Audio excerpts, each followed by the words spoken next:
Hello friends, welcome back. तो आज हम बात करने वाले कम्प्लीटली जैन गोरामी के बारे में। अगर जैन गोरामी खरीदने जा रहे हो, ऑलरेडी आपने जैन गोरामी रखा हुआ है, तो इस वीडियो को फॉलोअप करना बहुत ज़रूरी है। इससे पहले कि आप ये गलती करो कि आप जैन गोरी खरीद लो, बाद में पछता रहे हो, या आप ले रहे हो लेकिन प्रॉपर केयर नहीं कर पा रहे, तो इस वीडियो को जरूर देखना इससे पहले कि आप जैन गोरामी खरीद, क्योंकि बहुत सारी चीज़ें की ज़रूरत है जो जैन गोरामी लेने से पहले जानना जरूरी है, वरना बाद में लेकर आओगे आपको प्रॉब्लम भी हो सकती है या अच्छे भी हो सकती है। लेकिन थोड़ी चीज़ें हैं जो बताना ज़रूरी है कि जैन गोरामी लेने से पहले क्या करना है और किस तरह देखभाल करना है, कितना टैंक रहना चाहिए, क्या फीड होना चाहिए, क्या टैंक मेट्स होना चाहिए, पूरा डिटेल में आप इस वीडियो में शेयर करूंगा, तो वीडियो एंड तक देखो। सो जैन गोरामी अगर बात करें, जैन गोरामी इसमें मॉन्स्टर फिशेस में आती है और काफ़ी बड़ी साइज़ में आती है। जैन गोरामी आपने देखा होगा बड़े, मतलब ये 3 फीट तक भी, 2 फीट तक भी बड़ी होती है। एक्वेरियम में लाकर रखते हैं, बहुत फास्ट ग्रोइंग फिशेस है। बहुत सारे लोग लेके आते हैं, स्टार्टिंग छोटी रहती है। जैन गोरामी बहुत सारे अलग, जैन गोरामी की बात कर रहा हूँ, गोरामी से बहुत आते हैं। नॉर्मल गोरामी आती है, फ्लेम गोरामी आती है, या छोटे पाउडर ब्लू गोरामी आती है, डॉग गोरामी आती है, अलग अलग प्रकार की गोरामी आती है, पल गोरामी आती है। लेकिन हम आज बात करें जैन गोरामी के बारे में, क्योंकि मॉन्स्टर फिशेस में आती है और ये बहुत फास्ट ग्रोथ होती है। बहुत सारे लोग लेके आते हैं, एक्वेरियम में रखते हैं, बड़ी होने के बाद प्रॉब्लम फेस करते हैं।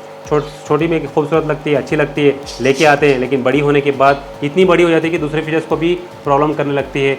ये अभी देखिए यहाँ पर देख रहे हैं ना, ये फिशेस आकर तकरीबन इसकी एज 8 महीने की है। 8 महीने में इतनी बड़ी हुई है। अगर बड़ी हो जाएगी ना तो ये 2 फीट से भी ज़्यादा बड़ी हो जाएगी। बड़ी होने के बाद उतनी खूबसूरत नहीं लगेगी। छोटे फिशेस में जब होते हैं ना, फिशेस काफ़ी खूबसूरत लगते हैं, जब बड़े हो जाते हैं तो इतने खूबसूरत भी नहीं लगते, अच्छे नहीं लगते हैं। इसलिए बहुत सारे लोग लाते हैं, बाद में प्रॉब्लम फेस करते हैं, बाद में ले जाकर एक्वेरियम शॉप में दे देते हैं, फ्री में आते हैं थोड़े लोग, या पूरे एक्सचेंज में ले लेते हैं। तो इसलिए आपको जानना जरूरी है कि जैन गोरामी अगर रखने जा रहे हैं तो क्या क्या चीज़ों का ध्यान रखना जरूरी है। सबसे पहले आपको टैंक साइज़ कितनी होना चाहिए वो भी आपको जानना जरूरी है। टैंक साइज़ अगर आप जैन गोरामी रख रहे हैं तो मिनिमम 5 फीट चाहिए। यहाँ पर जो आप टैंक देख रहे हो ये 7 फीट की टैंक है जो मैंने रखा है। इसमें आरोना है, पाकू है और जैन गोरामी है।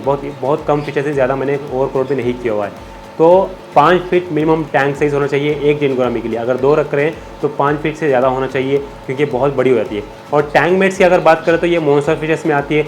छोटे फिशेस बिल्कुल नहीं रखना है, ऑस्कर के साथ, पैरेट फिशेस के साथ या आप सिसलेट्स के साथ बिल्कुल नहीं रखना है, क्योंकि ये बड़ी होकर उनको अटैक करने लगेगी। क्योंकि ये फिन निबलर है, दूसरे के फिन को कतरना, उनको चेस करना, उनके अटैक करना, बहुत इनकी बाई बर्थ बाई खून में इनके ये आदत होती है। कभी कभी आरोना को भी उंगली करती रहती है।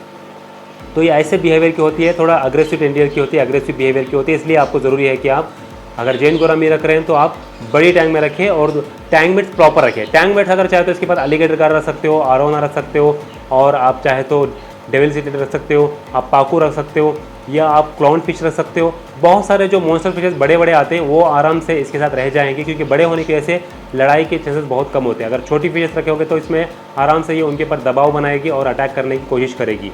तो टैंक मेट्स की ये हो गया, और टैंक साइज भी हो गया। और फिल्टर सिस्टम काफ़ी अच्छा होना चाहिए, क्योंकि ज़्यादा खाती है, ज़्यादा पोटी प्रोड्यूस करती है, ज़्यादा पोटी करती है, जिसकी वजह से पानी बहुत जल्दी गंदा होने के चांसेस होते हैं। उसकी वजह से दूसरे फिशेस को भी प्रॉब्लम होती है ज़्यादा अगर गंदगी होती है तो। इसलिए अगर आप रख रहे हैं तो अच्छा से अच्छा फूड दो, और साथ में आप अच्छा सा फिल्टर सिस्टम भी देखो। तो हमारे टैंक में यहाँ पर हमने सम फिल्टर इस्तेमाल किया, काफ़ी अच्छा सम फिल्टर है, जिसकी वजह से पानी अच्छे से क्लीन हो जाता है। अगर आप भी रख रहे हो तो कैनिस्टल फिल्टर वगैरह यूज़ करो। स्ट्रॉन्ग फिल्टर होना बहुत ज़रूरी है जैन गोरामी के लिए। नॉर्मल फिल्टर रिकमेंडेड नहीं है और ना ही उसके लिए सही रहेगा। स्ट्रॉन्ग फिल्टर जैसा कि कैनिस्टर फिल्टर है, सम फिल्टर है, या बैक फिल्टर, वो सही है। जो इंटरनल फिल्टर ये वगैरह इसके लिए काम नहीं करेगा। बड़ा फिल्टर होना बहुत बेटर रहेगा। और फीडिंग में अगर चाहे तो इसको, ये तो नॉन वेज फूड है खाती है, वेजिटेरियन फूड सब खाती है, क्योंकि ये फिश ओमनीवर फिश है। ओमनीवर किसको बोलते हैं? जो कुछ भी डालो खा जाएगी। कीड़े मकोड़े डाल दो खा जाएगी, पैलेट डालो खा जाएगी, मांसाहारी डाल दो खा जाएगी, अगर ग्रीन पीस सब्जी वगैरह डालो वो भी खा जाएगी। इसलिए अगर आप जो भी फूड डाल रहे हो वो खा लेगी। आप आराम से इसको दे सकते हो, पैलेट भी दे सकते हो, पैलेट पे भी रख सकते हो, वेजिज भी दे सकते हो। देखिए पाको इससे बड़ी है, उसको भी जाकर ये उंगली कर रही है। तो ऐसे बिहेवियर क्यों, डरती नहीं है बहुत, किसी को भी ये सुकून से नहीं देगी टैंक के अंदर। अगर बड़े फिशेस है तो कोई दिक्कत नहीं है, छोटे फिशेस है तो प्रॉब्लम हो सकती है। अभी यहाँ पर मैंने ज़्यादा ओवरक्राउड भी नहीं किया हुआ है, काफ़ी अच्छा फिल्टर सिस्टम भी है, तो हमें दिक्कत नहीं हो रही है। और टेम्परेचर हीटर की ज़रूरत नहीं है, ये बहुत कोल्ड वाटर में भी रह जाएगी, वार्म वाटर में भी रह जाएगी, कोई दिक्कत नहीं है। हालांकि मैंने अभी सर्दी का मौसम चला तो हीटर डाल दिया है, लेकिन आप विदाउट हीटर भी आप इनको रख सकते हो, और विदाउट ऑक्सीजन सप्लाई भी रख सकते हो। अभी ऑक्सीजन सप्लाई बहुत ज़रूरी है आरोना के लिए और दूसरे फीचर्स के लिए। लेकिन इस फीचर्स को, क्योंकि इनको ले भी रेत भी बोलते हैं, क्योंकि इनको गिल्स होते हैं, ये पानी के ऊपर भी आकर अपनी सांस ले लेते हैं। अगर विदाउट ऑक्सीजन भी रखें तो इनको फिशेस को आराम से रह जाएगी। एक्स्ट्रा ऑक्सीजन सप्लाई देने की ज़रूरत नहीं पड़ेगी, बस आपको फिल्टर सिस्टम अच्छा रखना पड़ेगा, पानी क्लीन रहना पड़ेगा। फिर भी अगर आप ऑक्सीजन सप्लाई दे रहे हो तो और भी अच्छा है, जैसे सोने पे सुहागा कहते हैं ना, काफ़ी अच्छा रहेगा।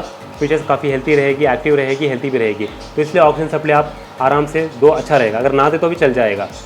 और वाटर चेंजेस की अगर बात करें तो हफ्ते में एक बार 30% पानी चेंज करो, और महीने में एक बार जो नीचे गंदगी रहती है वो चेंजेस काफ़ी है, इसके लिए ज़्यादा चेंजेस की भी ज़रूरत नहीं है। ये खाना पसंद करती है लाइव फीड, जैसा कि लाइव फिशेस हो गया या राज चिकन हो गया, या उसके अलावा आप इनको मील वार्म, सुपर मील वार्म, ड्राई मील वार्म्स दे सकते हो, अच्छे से खाएगी। या नॉर्मल पैलेट से भी आप इनको रख सकते हो, कोई दिक्कत नहीं है। बस छोटे फिशेस इसमें ऐड ना करें। छोटे फिशेस डालोगे तो वो समझेगी मुझे खाना दोपहर का खाना है, शाम का खाना दे रहे हैं, समझ के खा जाएगी। इसलिए बेटर है कि आप इनको बड़े टैंक में रखो, बड़े फिशेस के साथ रखो, अच्छा फूड दो, फिल्टर सिस्टम अच्छा रखो। ओवर क्राउड नहीं करना है टैंक के अंदर, ज़्यादा फिशेस को भर के मत रखो, क्योंकि ज़्यादा फिशेस रखेंगे तो ज़्यादा लड़ाई होगी, कम फिशेस रखोगे तो कम लड़ाई होगी। और कैप हमेशा बंद रखना है, क्योंकि ये जम भी करती है बाहर, आराम से जम कर जाती है। कैप हमेशा बंद रखना है। और इनके अंदर एक प्रॉब्लम देखा गया है कि इनको लाइस, एंकर वर्म, जुएँ बहुत जल्दी लग जाती है। एक तो कोई फिश को लगती है, और दूसरा एक्वेरियम हॉबी में जैन गोरामी को बहुत जल्दी लगती है, क्योंकि अगर पानी बहुत ज़्यादा कोल्ड हो तो, इसलिए ज़्यादा कोल्ड होने भी ना दे। ज़्यादा कोल्ड भी नहीं होना चाहिए, ज़्यादा वार्म भी होना नहीं चाहिए। अगर आपको लग रहा है कि ज़्यादा पानी कोल्ड हो रहा है, उस टाइम पे आपको 24 टेम्परेचर रख के हीटर लगा देना है, वरना उसके ऊपर कीड़े लग जाएंगे। फिर कीड़े जाने के लिए महीने मेले लग जाएंगे, प्रॉब्लम होगा। और टैंक के अंदर भी फिशेस ऐसा घूमते रहिए कीड़ों के साथ साथ, तो आपको भी अच्छा नहीं लगेगा देखने के लिए। इसलिए इन चीज़ों का ध्यान रखोगे तो आपकी फिशेस हेल्थी रहेगी, एक्टिव रहेगी। और आजकल बहुत सारे जैन गोरामी मिलते हैं, रेड टेल जैन गोरामी मिलती है, ब्लैक जैन गोरामी मिलती है, आल्बिनो जैन गोरामी मिलती है। ये जो मेरे पास है आल्बिनो रेड आई जैन गोरामी, जो थोड़ा कॉस्टली होती है। नॉर्मल भी मिलती है जैन गोरामी जो कम प्राइस में मिलती है। जो खूबसूरती है वो आज के टाइम पे रेड टेल जैन गोरामी और आल्बिनो रेड आई जैन गोरामी जो काफ़ी अच्छी है, वो ला कर रख सकते हो। बड़ी टैंक है तो रखिए, आपके पास 1.5 फीट की टैंक है, 2 फीट की टैंक है, 2.5 फीट की टैंक है, तो बिल्कुल भी मत ले। बाद में जाकर आप पछताओगे, जम करेगी, पानी पूरा नीचे गिराएगी, आप सो के रहते हो, पूरा पानी उछालती रहेगी। बड़ी होने के बाद जगह छोटी हो जाएगी और ज़्यादा खाएगी। इसका मेंटेनेंस भी बहुत ज़्यादा है। दिन में इतना खाना खाएगी, इतना आप डालो, मतलब आप दिन में 100 रुपये का भी इसको गोश्त डाल दो, खा लेगी। तो ज़्यादा खाती है तो इसका मेंटेनेंस भी ज़्यादा कॉस्ट पड़ेगा आपको। इसलिए सोच समझ के रखो। अगर आप अफोर्ड कर पाते हो, आप इसके ऊपर ध्यान दे सकते हो, बड़ी टैंक दे सकते हो, ज़्यादा खाना दे सकते हो। आपके पास बड़ी टैंक है तभी लो, वरना दूसरा और भी बहुत सारे फीचर्स है, उसके साथ आप जा सकते हो।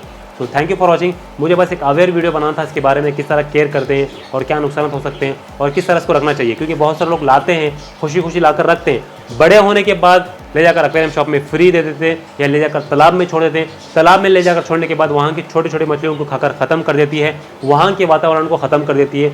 तो इस तरह के प्रॉब्लम देखा गया है। तो इन चीज़ों को अवॉइड करना बहुत ज़रूरी होता है। आपके पास बड़ी टैंक है तभी खरीदें। Thank you for watching. फिर एक नेटवर्क के साथ मिलेंगे, अब तक के लिए गुड बाय, खुदा हाफिज़।